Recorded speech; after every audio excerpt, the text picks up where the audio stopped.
Health workers in eastern DRC educate the locals about the Ebola virus. The outbreak was largely confined to the provinces of North Kivu and Ituri, but it recently spread to Goma, a densely populated city that's close to the Rwandan border. Humanitarian agencies like the World Food Programme have scaled up their activities in preparation for a wider outbreak. Regarding this situation, we have decided to increase our food assistance to these Ebola patients, their families, and also to the contacts. The Ebola outbreak has disrupted the lives of many people in North Kivu province, and their situation has been made worse by the insecurity in the area.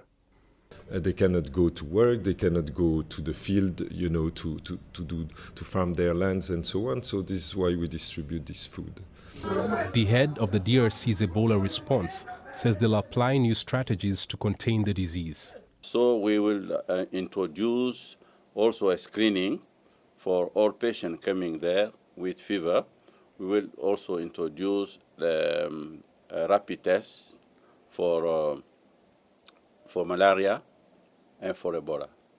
So we will detect the case of Ebola very early and take measures for the vaccination and also for the surveillance and isolation of the patients. Health officials have urged the locals to maintain basic hygiene and avoid contact with bodily fluids from infected people to protect themselves from contracting Ebola.